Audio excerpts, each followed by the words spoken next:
My name is Shenhe.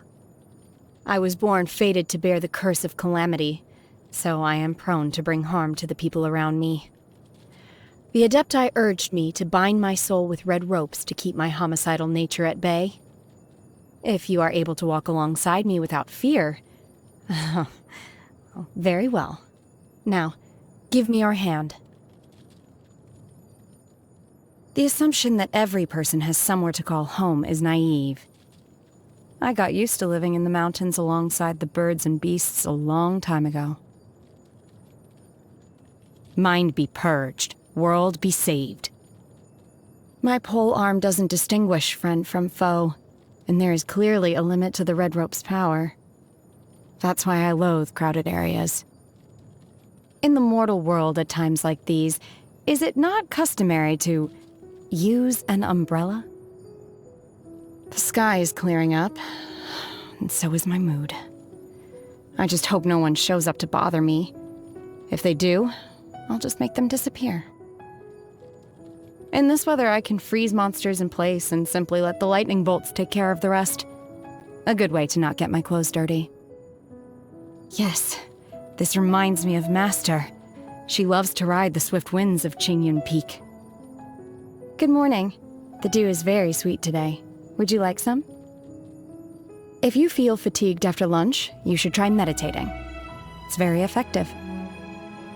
Do you prefer the artificial light of the cities and towns, or the moonlight in the mountains? Feel free to rest. I'm a light sleeper. If I hear anything in the vicinity, I'll investigate it for you. For all the training I've had, honing my body and mind, learning the adepti arts, I've mostly been guided by my own instincts. It just comes down to self-preservation. I'm not trying to save the world. So if I wipe out some evil presence and it happens to benefit you, don't thank me. It's just a force of habit. If I treat people kindly, they call me an adeptus. And if I put them in their place, they call me a witch. The one thing you'll never hear them call me is human. They all seem to agree that I'm fundamentally different from them. I rarely leave the mountains, so I was never taught proper manners. When a conflict arises, I just take care of it the way that comes naturally to me. But if you don't approve of my methods, please do let me know. Even if I don't fully understand your reasoning, I will always defer to you. My master gave me these red ropes in order to restrain my impulses. But during our journey together, I feel I have finally grasped the key to all of this.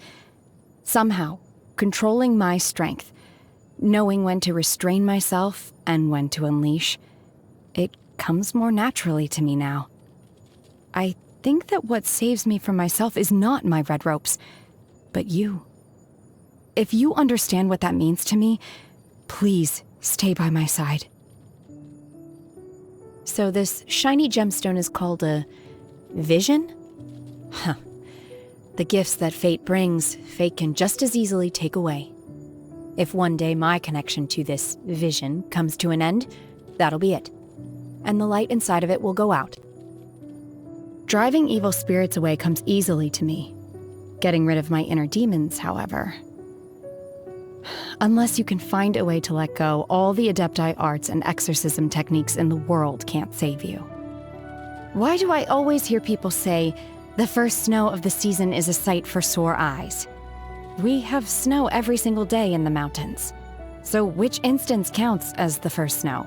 I don't understand what they mean. Please explain this to me. I have no use for the wealth that ordinary people desire. But in the hands of Lady Ningguang, wealth becomes a means of solving complex issues of the kind that no weapons could ever hope to resolve. She understands the unwritten rules of human society. She knows what's in people's hearts. Master once told me that even the adepti aren't able to achieve this. I hold her and her work in high regard. I find I don't need to worry about etiquette with her, and unlike with some people, I don't need to rely on nonverbal cues to discern the true meaning of what she's saying. That makes me a lot more comfortable. The only problem is, well, there are too many people around her all the time. and I heard there's also many crew members on her ship. I need you to go with me. It's the only way I can cope with so many people. Yunjin performs... it's called Liue Opera, isn't it? I like this particular type of social interaction. You can get to know about the other person's background without having to actually interact with them one-on-one. If she ever includes your story in one of her performances, I'm sure the result will end up being quite incredible. I'm looking forward to it. I've heard many stories about her from my master. She's really quite different from how I originally imagined her. But don't worry, I'll be keeping this to myself. Speaking of Ganyu, her work in Liue Harbor is unbelievably busy. It seems that there is a price to pay for those who want to integrate into the mortal world. It's hard for me to believe that I still have living relatives in this world. If he has any difficulties with his training, I am more than willing to help enlighten him. However, he will need to meet me alone in the mountains. Their family is too... sociable. I wouldn't know how to turn down their invitations without being impolite. I've seen him lean over to you and whisper things in your ear. If he dares threaten you, I will make sure he... You mean it's just an in-joke between friends? Genuinely? That gentleman claims to be immortal, yet is very familiar with my master, who is an adeptus. Master once said, "If you see him drinking on a stone stool in front of my abode, do not disturb him. Let him sit quietly for a while." And that's precisely what I did. The quality of his medicinal herbs is as good as it gets. He is also easygoing and considerate of others. By comparison, the little snake on his neck has no filter at all. Don't worry, I didn't lift a finger against it. I won't go as far as getting into a quarrel with a snake. I often see her wandering in the woods singing strange songs. Actually, I must have heard all of her songs several times each by now. I'm used to her singing, but I still find it strange. That being said, I don't hate it either. My first impression of him was that he's not one to smile. After meeting him again more recently, however, he's still as reserved as ever, but he seems a lot more relaxed now. Maybe he met someone special. Please don't pay any heed to the way most people refer to me. I am not an adeptus and don't possess any divine abilities. I was born in a branch family of a clan of exorcists and grew up in the mountains far away from Liue Harbor. I am but an adeptus disciple, nothing more, nothing less. When faced with delinquents who are just out to cause trouble, most people will try to reason with them. This course of action perplexes me. Removing the root of the problem and disposing of these ill-intentioned fools seems like the obvious course of action. Why do common folks prefer the labor-intensive route? I am the apprentice of multiple adepti, and have trained alongside them. After a certain point, however, they stopped teaching me new techniques, and started focusing on how to control my intense homicidal urges. Oh, don't be nervous. Yes, craters have been left in the ground, and giant trees have been uprooted. But these things only ever happen in the mountains, far away from civilization. And certainly have never affected innocent lives. Besides, I can control myself now. My father's intent was to trade my flesh and blood for my mother's life. After he abandoned me in that cave, I still held out hope that he'd come back to rescue me. One day went by, then 2 days, 3 days. I used every ounce of energy in my body to fight off that monster. But as I collapsed on the ground, I finally realized that the day I was waiting for would never come. To this day, I don't know which one it is. Was I abandoned because I'm cursed? Or is it the way I've been treated in life that has cursed me? Once I secretly left the mountain and returned to my childhood village without telling my master. But it was deserted, and my father had long since passed away. I suddenly realized that the bond between my relatives and I had been completely severed. and nothing that I'd ever cared about in the past could ever have a future. Ever since then, I have abandoned everything related to the mortal world. That is, until I met you. The most important aspect of meditation is stillness. Let go of all agitation, and let the air around you flow into your body.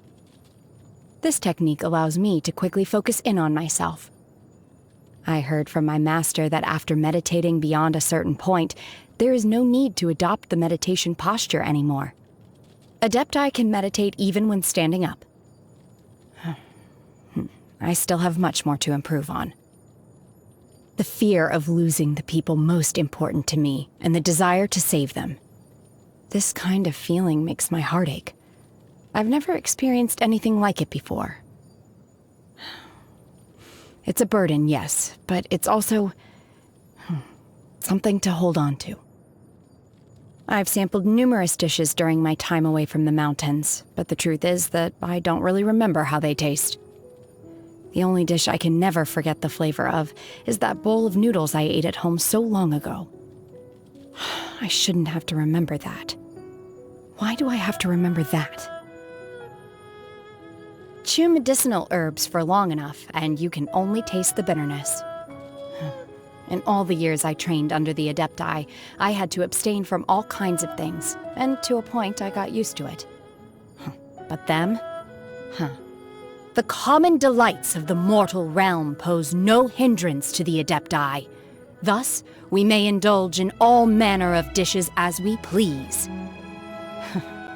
These are the exact words my master said. This taste. Is it really meant for me? The food you cook is indisputably delicious. I can't refuse it. No matter. I'm used to this kind of flavor after all. I've been told that birthdays are important occasions for most people. They give presents to celebrate the anniversary of the other person's birth. Material possessions aren't really my thing, but the view of the starry night sky in the mountains is the most beautiful thing I've ever seen in my life. I've frozen this lake and turned it into a mirror, so you can appreciate the reflection of the fleeting clouds and distant stars right up close.